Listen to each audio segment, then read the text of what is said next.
बोलून?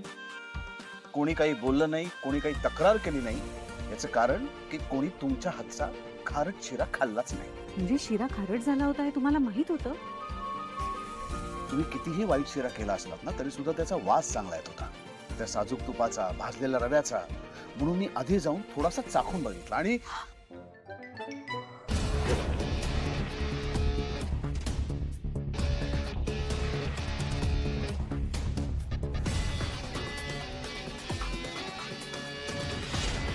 नशीब माझं की मला आधी थोडासा शिरा खायची बुद्धी झाली, त्यामुळे मला कळलं. मी ताबडतोब आनंद आणि निकिताला फोन केला, त्यांना सांगितलं की दुसरा शिरा बनवून आणा.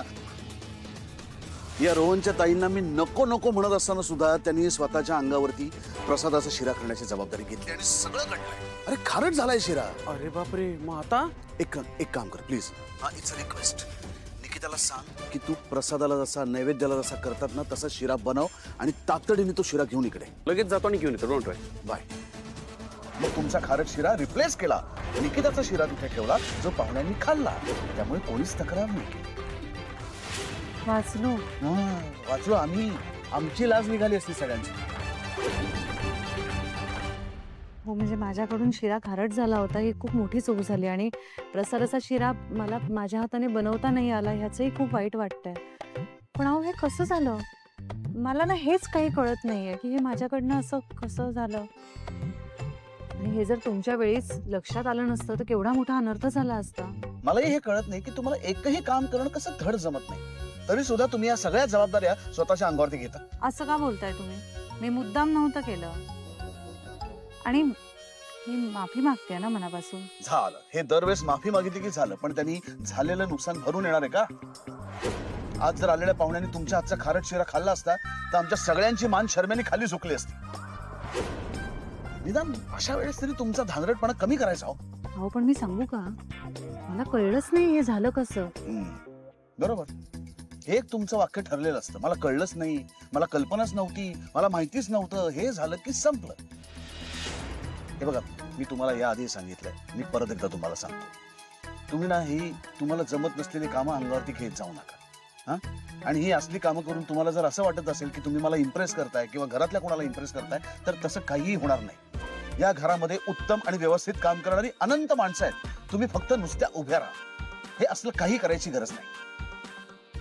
आणि आज जे काही घडलंय ना त्याच्यासाठी तुम्ही कितीही नाही म्हणालात तरी सुद्धा मी तुमच्यावरतीच जबाबदारी देणार.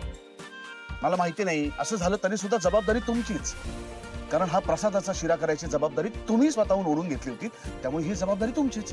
हो, सत्यनारायण झाला, आता काय जागरण आणि गोंधळ. शी ग, माझं लग्न झालं ना तेव्हा एवढे नव्हते गेले आम्ही विधी.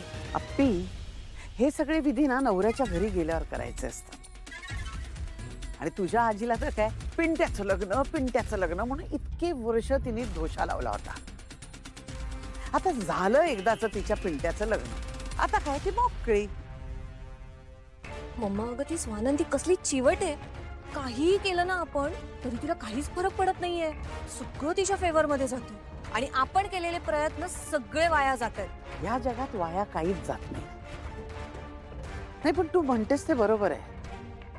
स्वानंदी वाटते तितकी साधी सरळ नाही, पण तिला आपल्याला आपल्या डोक्यावर बसू द्यायचं नाही. तिच्यासाठी ना काहीतरी वेगळा विचार करायला लागेल. अंशू, अंशू काय चाललंय तुझं? अंशू, अंशुमन काय चाललंय तुझं? थांब ग जरा. Come on Maugham. अंशुमन हे काय तू गॅमलिंग आहात?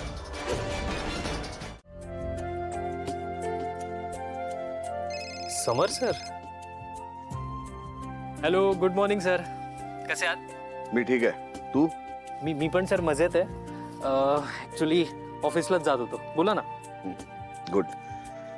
मी ॲक्च्युली तुम्हाला आमंत्रण द्यायला फोन केलाय. इकडे आपल्या घरी आज गोंधळ आणि पूजा असणार आहे, तेव्हा तुम्ही सगळेजण नक्की या. हा सर, म्हणजे मला यायला आवडलं असतं पण लग्नामुळे खूप लिव्ह झालेत ॲक्च्युली आणि आता काम पण सुरू करावं लागेल ना, त्यामुळे आय थिंक इट्स हार्ड. बघूयात. थँक्यू. कोणाचा फोन आहे? पिंट्या दादा. पिंट्याचा फोन आहे? हो स्पीकर हो सर. अधीर आहे. स्पीकरवर. हो हळू अगं. हाय पिंट्या दादा. हाय बाळा, आपल्या घरी आज गोंधळ आणि पूजा आहे, त्याच इन्व्हाइट करायला फोन केला होता. ओ वाव. पण रोहन म्हणतो त्याला जमणार नाही आज.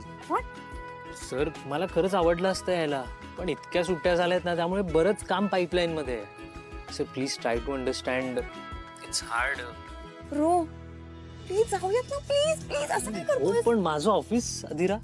पिंट्या दादा तू याचं काहीच ऐकू नकोस. आम्ही सगळेजण येतोय. ओके.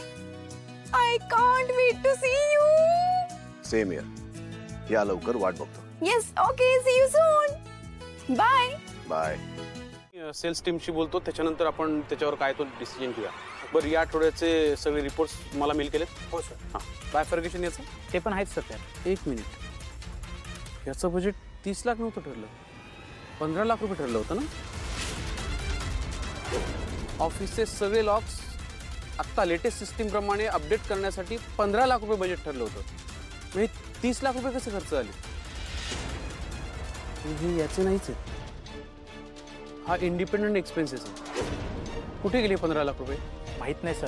माहित नाही? हे काय उत्तर आहे? पाहायला नको? जरा चेक करा, तारखा बघा काय ते. ठीक आहे. या तारखेला समर तर नव्हता ऑफिसमध्ये. समर नसताना अंशुमन असतो ना ऑफिसला. अंशुमन